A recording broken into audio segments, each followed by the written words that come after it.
कहानी की शुरुआत एक छोटी बच्ची को दिखाते हुए होती है जो एक चिट्ठी पर कुछ लिख रही थी, जिसमें वो लिखती है कि अब वो कभी नहीं बदलेगी और ना ही कभी बड़ी होगी। इतना लिखने के बाद वो अपने घर से बाहर आकर खड़ी हो जाती है और सूरज निकलने का इंतजार करती है। लेकिन जैसे ही वो ऊपर की तरफ देखती है तो उसकी आंखें हमें पीली दिखाई देती है। असल में वो बच्ची एक वैम्पायर थी। अब जैसे ही सूरज निकलता है और सूरज की रोशनी उस बच्ची पर पड़ती है तो उसका पूरा शरीर जलने लगता है, जिससे वो मर जाती है। इसके बाद हम देखते हैं कि दिन के समय पूरी दुनिया में कोई भी इंसान दिखाई नहीं देता है और पूरी दुनिया एक खाली जगह बन जाती है। अब ऐसा इसलिए हुआ क्योंकि 10 साल पहले एक इन्फेक्टेड चमगादड़ की वजह से पूरी दुनिया में प्लेग जैसी खतरनाक बीमारी फैल गई थी, जिससे ज्यादातर इंसान वैम्पायर्स बन चुके थे जो अपनी भूख मिटाने के लिए इंसानों का शिकार करके उनका खून पीते थे, जिस वजह से पूरी दुनिया में इंसानों की पॉपुलेशन बड़ी तेजी से कम होने लगी और धरती पर सिर्फ 5% ही इंसान रह गए और बाकी सब वैम्पायर बन गए। अब क्योंकि वैम्पायर्स इंसानों का खून पीकर ही जिंदा रहते थे, इसलिए इंसानों की पॉपुलेशन कम होने से वैम्पायर्स की भूख मिटाने के लिए इंसानी खून की कमी होने लगी थी। इसलिए वैम्पायर रिसर्चर्स वैम्पायर्स की पॉपुलेशन का पेट भरने के लिए इंसानी खून के जैसे ही खून बनाने में लगे हुए थे।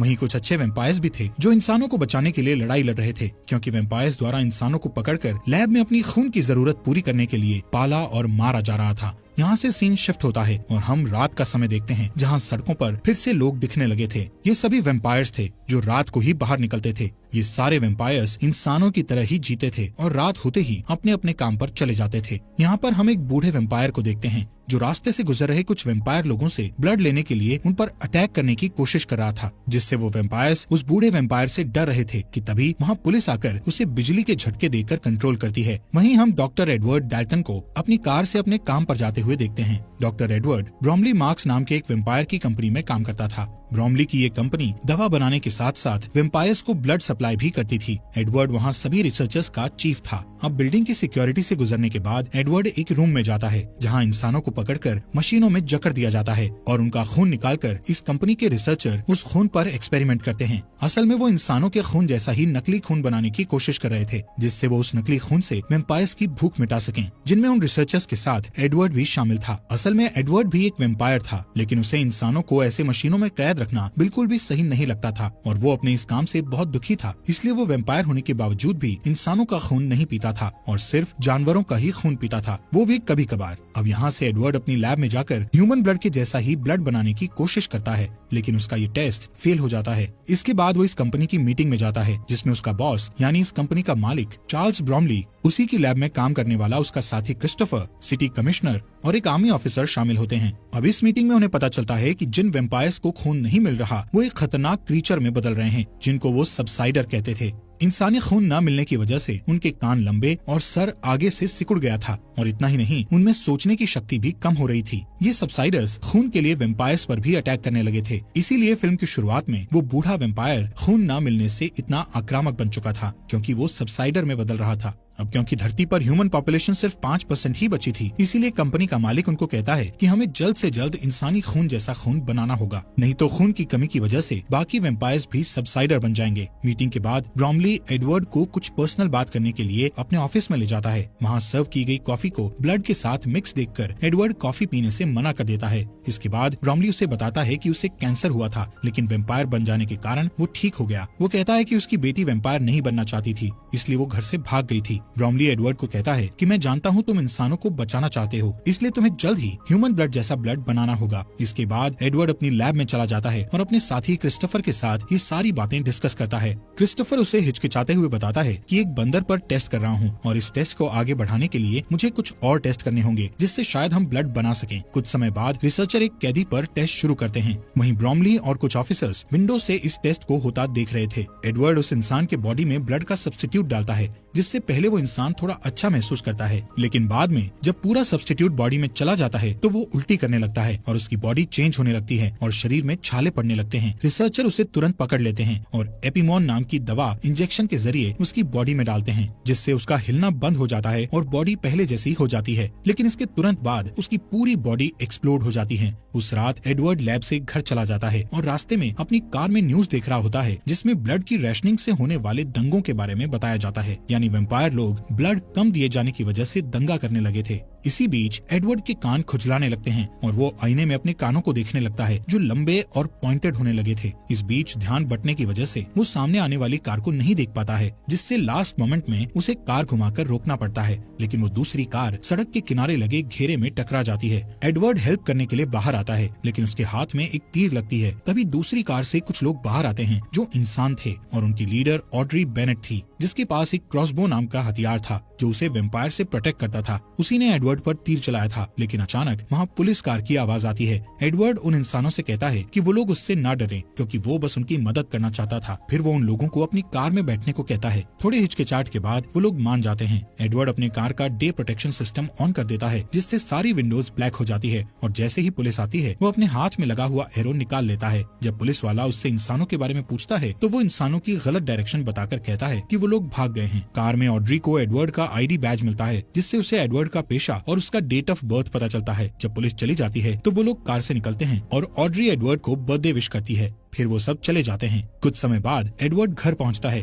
और तभी सारे वेम्पायर्स के लिए एक अनाउंसमेंट होती है जो सनराइज के लिए वार्निंग देती है। एडवर्ड घर पहुंचकर डिनर करता है और फिर अपने प्लांट्स की देखभाल करने लगता है। अचानक उसके घर में उसका भाई फ्रैंकी डेल्टन आता है, जो आर्मी में होने की वजह से महीनों से उससे नहीं मिला था। फ्रैंकी एडवर्ड से बर्थडे पार्टी देने के लिए कहता है। इस पर एडवर्ड कहता है कि वो अब 35 साल का हो गया है। फिर फ्रैंकी कहता है कि उन्हें बर्थडे सेलिब्रेट करना चाहिए और उसके लिए वो 100% प्योर इंसान के ब्लड की महंगी बोतल लेकर आया था। वो 2 ग्लास में ब्लड डालता है और अपने भाई को पिग का ब्लड पीने की बात पर चिढ़ाता है, लेकिन एडवर्ड ब्लड पीने से मना कर देता है और इस बात पर फ्रैंकी को गुस्सा आ जाता है और दोनों में बहस शुरू हो जाती है। फ्रैंकी कहता है कि एडवर्ड इंसान के ब्लड को हाथ नहीं लगाता है, लेकिन अभी भी उसी कंपनी के लिए काम करता है जो अपने फायदे के लिए इंसानों को पालते और मारते हैं। इस पर एडवर्ड कहता है कि ब्लड का सब्स्टिट्यूट तलाशने के लिए उसे ये बुरा काम करना जरूरी है, लेकिन वो फ्रैंकी से भी नाराजगी जाहिर करता है क्योंकि वो आर्मी के लिए इंसानों का शिकार करता है। फिर अचानक एडवर्ड ब्लड की बोतल को उठाकर सारा ब्लड ड्रेन में डालने लगता है कि तभी फ्रैंकी बोतल उसके हाथ से लेकर दीवार में मार देता है। इसके बाद फ्रैंकी जाने की कोशिश करता है, लेकिन एक सबसाइडर उसके रास्ते में आ जाता है और वो नहीं जा पाता। वो क्रीचर किचन में जाता है और दीवार के ऊपर जो ब्लड था उसे चाटने लगता है और उसके बाद टेबल के ऊपर रखे ग्लास को भी चाटता है। इसी बीच फ्रैंकी एक चाकू उठा लेता है, जिससे सबसाइडर चौंक जाता है और फ्रैंकी को दीवार की तरफ धक्का देता है। फ्रैंकी ग्लास के टेबल पर गिर जाता है, जिससे टेबल का कांच टूटकर बिखर जाता है और कुछ सेकंड के लिए फ्रैंकी बेहोश हो जाता है। फिर सबसाइडर एडवर्ड की तरफ बढ़ता है। एडवर्ड एक स्टूल को उठाकर उसे रोकने की कोशिश करता है और साथ ही अपने भाई को होश में लाने के लिए उसका नाम लेकर पुकारता है।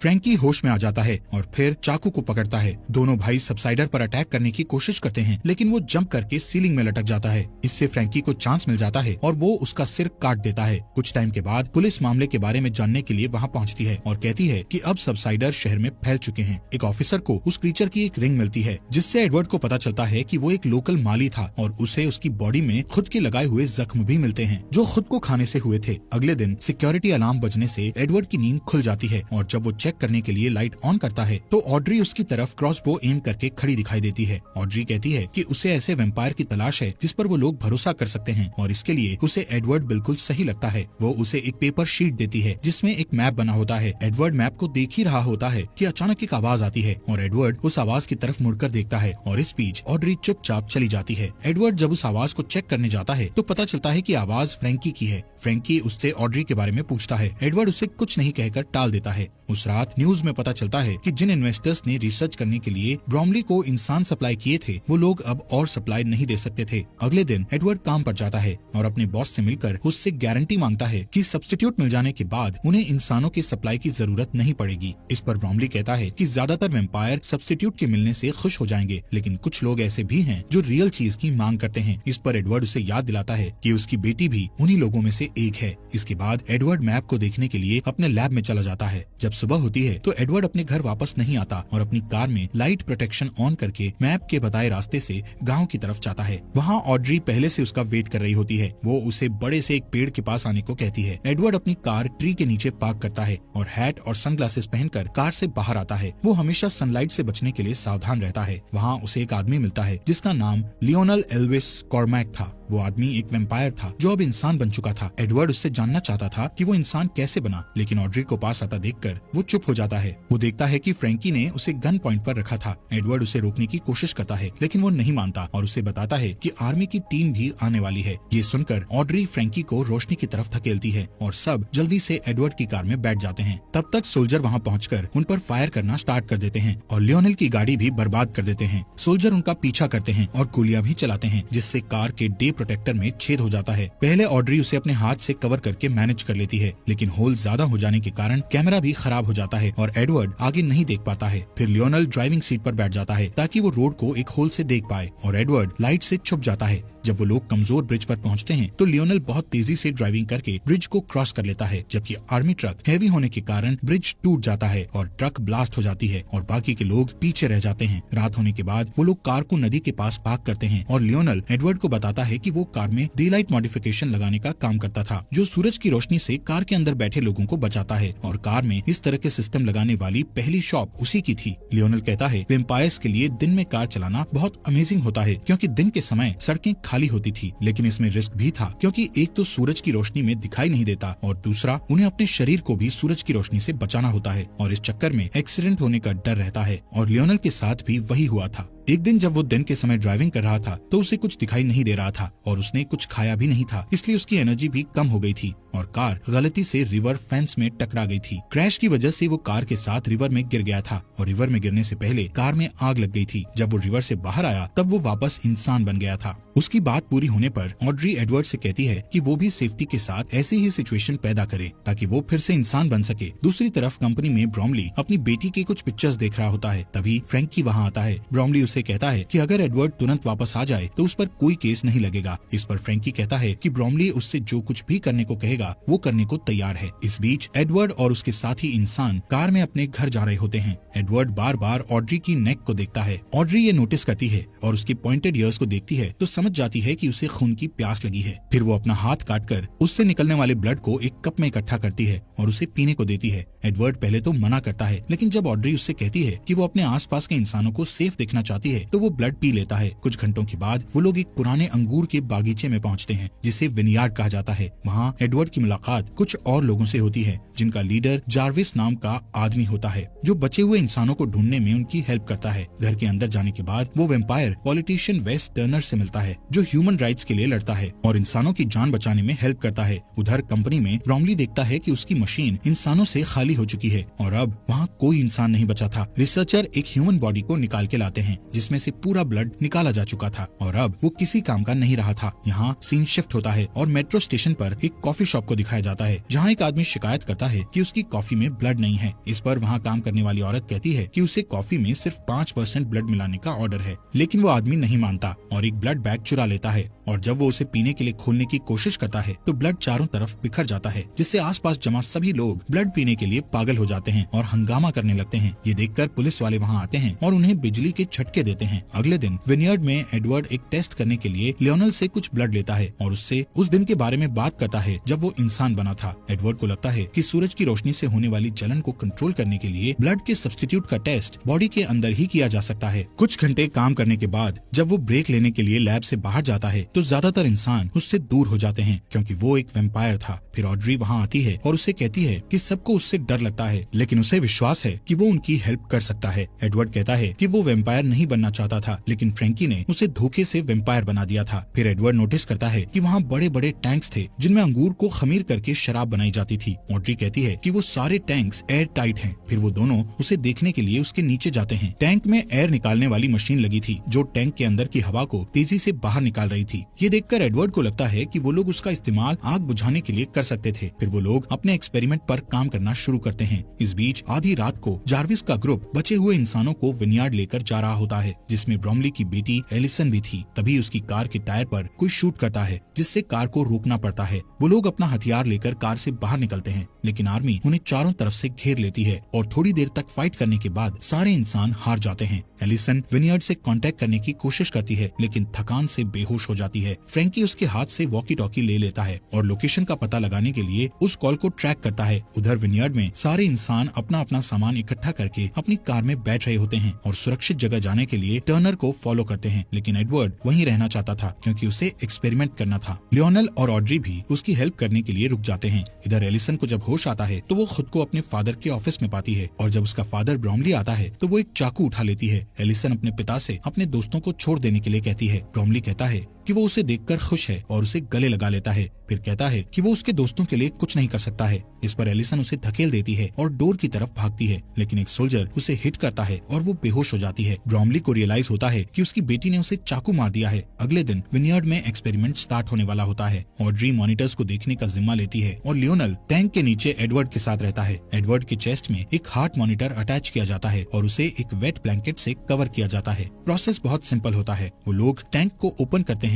जिससे सनलाइट अंदर आती है और एडवर्ड जलने लगता है और उसके बाद वो लोग एयर एक्सट्रैक्टर यानी हवा निकालने वाली मशीन को यूज करके आग को बुझा देते हैं। पहले 2 बार में उनकी कोशिश फेल हो जाती है, लेकिन तीसरी बार में वो लोग एडवर्ड को लंबे समय तक जलने देते हैं और इस बार उनका टेस्ट कामयाब हो जाता है और एडवर्ड इंसान बन जाता है। वो लोग बहुत खुश होते हैं, लेकिन तभी आर्मी आ जाती है और वो लोग बचने के लिए शराब के बैरल में छुप जाते हैं। दूसरी तरफ कंपनी में फ्रैंकी ब्रोमली के पास जाता है जिसका इलाज चल रहा था। ब्रोमली फ्रैंकी से अपनी बेटी के लिए कुछ करने को कहता है और फ्रैंकी एलिसन को देखने के लिए चला जाता है। एलिसन अभी भी वेम्पायर नहीं बनना चाहती थी, लेकिन फ्रैंकी उसे अपने दांतों से काट लेता है ताकि वो वेम्पायर बन जाए। इधर विनयार्ड में तीनों इंसान अपने छुपने की जगह से निकलते हैं। एडवर्ड बाहर जाता है और पहली बार सनलाइट जब उसकी स्किन को टच करती है तो उसे बहुत अच्छा लगता है। लियोनेल अपनी पुरानी कार निकालता है। इस बीच कंपनी में ब्रोमली अपनी खाली मशीन को देखने के बाद अपनी बेटी से मिलने जाता है। एलिसन को पीने के लिए ब्लड दिया जाता है, लेकिन वो ब्लड नहीं पीती। ब्रोमली उसके पास जाता है और देखता है कि वो खुद को अपने दांतों से काट रही थी, जिससे वो इन्फेक्टेड हो गई थी। फिर वो अपने फादर पर अटैक करती है और सारी चीजों के लिए उसे ब्लेम करती है। तब एलिसन को वहाँ से हटा दिया जाता है और हर जगह सैनिक कानून लागू कर दिया जाता है, जिसके बाद वो लोग सड़कों पर सबसाइडर से फ्रीली लड़ सकते थे। इस दौरान ऑड्री, एडवर्ड और लियोनेल टर्नर के केबिन में आते हैं, जहां वो देखते हैं कि सारे इंसान मर चुके हैं। ऑड्री को लगता है कि अब कोई उम्मीद नहीं बची, लेकिन एडवर्ड कहता है कि वो किसी को जानता है जो उनकी मदद कर सकता है। इस बीच क्रिस्टोफर को लैब में दिखाया जाता है, जो अभी भी एक्सपेरिमेंट कर रहा था। उधर आर्मी सबसाइडर्स को घसीटकर सनलाइट में मरने के लिए लेकर जा रही होती है और एलिसन भी उनमें से एक होती है। उसे मरता देखकर फ्रैंकी को अपनी गलती का एहसास होता है। उस रात क्रिस्टोफर अपने घर आता है तो एडवर्ड ऑड्री और लियोनेल को अपने लिए वेट करते हुए देखता है। एडवर्ड उससे कहता है कि उसके पास एक सोल्यूशन है जो सब्स्टिट्यूट से बेटर है और उसे हेल्प करने के लिए कहता है। उनकी बातचीत फोन रिंग होने की वजह से रुक जाती है। क्रिस्टोफर कॉल रिसीव करने के लिए चला जाता है। जब उसे आने में लेट हो जाता है तो सबको शक होता है और ऑड्री चेक करने उसके पीछे जाती है। एडवर्ड और लियोनेल उसके कोट को चेक करते हैं। यहाँ पता चलता है कि क्रिस्टोफर ने अपना फोन शुरुआत से कंपनी के साथ कॉल पर रखा हुआ था और कंपनी के सभी लोग जान गए थे कि एडवर्ड और उसके साथी कहाँ हैं। अचानक वहाँ आर्मी आ जाती है और फाइट में ऑड्री बेहोश हो जाती है और उसे पकड़ लिया जाता है। लियोनेल और एडवर्ड रोड पर बनी हुई टनल के जरिए वहाँ से बच निकलते हैं और एक पुरानी सुनसान बिल्डिंग में छुपने का फैसला करते हैं, लेकिन वहाँ एक सबसाइडर उन पर अटैक कर देता है। तभी फ्रैंकी वहाँ आ जाता है और उस क्रीचर को शूट कर देता है। वो नोटिस करता है कि उसका भाई इंसान बन गया है। ये देखकर फ्रैंकी कहता है कि उसने एडवर्ड को इसलिए वैम्पायर बनाया था क्योंकि वो उसे मरता हुआ नहीं देखना चाहता था। वो अपनी गलती के लिए माफी मांगता है और अब उनकी हेल्प करना चाहता है, लेकिन जब लियोनेल पास आता है तो फ्रैंकी को खून पीने की तलब होती है और वो उसे काटने के लिए उस पर जंप कर देता है। एडवर्ड उसे पकड़ लेता है और उसे धक्का देकर लियोनेल से दूर कर देता है और उसे शूट करने ही वाला होता है, लेकिन कुछ नोटिस करके रुक जाता है। कुछ समय बाद एडवर्ड कंपनी की बिल्डिंग में एंटर करता है और अपने सारे अलार्म ऑफ कर देता है। सिक्योरिटी उसे पकड़ के ब्रोमली के ऑफिस ले जाती है। वहाँ वो देखता है कि ब्रोमली ऑड्री का हाथ काटकर उसका ब्लड पी रहा था। एडवर्ड कहता है कि वो सारी बातों के लिए दुखी है और फिर से वैम्पायर बनना चाहता है। उसकी बात सुनकर ऑड्री को लगता है कि एडवर्ड उसे धोखा दे रहा है और वो अपसेट हो जाती है, पर ब्रोमली कहता है कि अब उसे सब्स्टिट्यूट मिल गया है और इसलिए उसे एडवर्ड की जरूरत नहीं है और वो उसे बुजदिल कहता है। इस पर एडवर्ड ब्रोमली से कहता है कि वो भी एक बुजदिल है जो अपनी खुद की बेटी को वैम्पायर में नहीं बदल पाया। इस बात से ब्रोमली को गुस्सा आ जाता है और वो एडवर्ड को काट लेता है, लेकिन एडवर्ड कोई रिएक्शन नहीं देता क्योंकि ये एडवर्ड का प्लान था और ब्रोमली इंसान में बदलने लगता है। फिर एडवर्ड को याद आता है कि फ्रैंकी भी ऐसे ही ह्यूमन में बदल गया था। इससे पता चलता है कि जो वैम्पायर ठीक होकर ह्यूमन बन चुके थे उनका ब्लड ही सोल्यूशन बन गया था। इतने में ब्रोमली अलार्म प्रेस करके सिक्योरिटी को बुलाता है। तभी आर्मी ट्रक वहाँ पहुँच जाती है। सोल्जर अपनी गाड़ियों से बाहर आते हैं और डोर ओपन करके देखते हैं कि ब्रोमली चेयर में बंधा हुआ है। सारे वैम्पायर पागल हो जाते हैं और उसका खून पीकर अपना पेट भरने लगते हैं। इस दौरान ऑड्री और एडवर्ड कुछ हथियार लेकर नीचे आते हैं और बिल्डिंग से निकलने ही वाले होते हैं, लेकिन बहुत सारे सोल्जर आकर उनका रास्ता रोक देते हैं। इतने में एक कार ग्लास डोर को तोड़ते हुए अंदर आती है, जिसमें लियोनल और फ्रैंकी बैठे होते हैं। वो सोल्जर्स को हिट करते हुए एडवर्ड तक पहुंच जाते हैं ताकि उसे बचा सकें, लेकिन जल्दी ही उन सबको वापस घेर लिया जाता है। फ्रैंकी एडवर्ड को वहां से जाने के लिए कहता है और सारे सोल्जर उस पर जंप कर देते हैं और उसे खाने लगते हैं। एडवर्ड को अपने भाई की मौत पर दुख होता है। तभी सिक्योरिटी वाले ऑड्री को अपने साथ ले जाते हैं और एडवर्ड उसे बचाने सिक्योरिटी रूम तक उन्हें फॉलो करता है, जहां बहुत स्ट्रगल के बाद वो वेम्पायर 2 गार्ड्स को मार देता है और तीसरे गार्ड को मारने में ऑड्री की मदद करता है। इसके बाद वो सिक्योरिटी कैमरा में देखता है कि फ्रैंकी को खाने वाले सोल्जर इंसान बन गए हैं और जो सोल्जर बचे हुए थे वो ह्यूमन सोल्जर पर अटैक करने लगे हैं। इसके बाद एडवर्ड और ऑड्री लॉबी में वापस आ जाते हैं। सिर्फ कुछ ह्यूमन सोल्जर ही बच पाते हैं। इसके बाद क्रिस्टोफर आता है और कुछ सोल्जर्स को शूट कर देता है। फिर वो एडवर्ड और ऑड्री को भी शूट करने वाला होता है, लेकिन अचानक एक एरो उसके चेस्ट पर लगती है और वो मर जाता है। ये एरो लियोनल ने उन्हें बचाने के लिए चलाया था। फिर ऑड्री उसे हक करती है। एडवर्ड अपने भाई की बॉडी और सूरज की रोशनी को अंदर आते हुए देखता है। फिर वो तीनों लियोनल की कार में बैठ जाते हैं और एडवर्ड कहता है कि अब उनके पास क्योर है और वो अब सबको पहले जैसा कर सकते हैं। इसी के साथ ये मूवी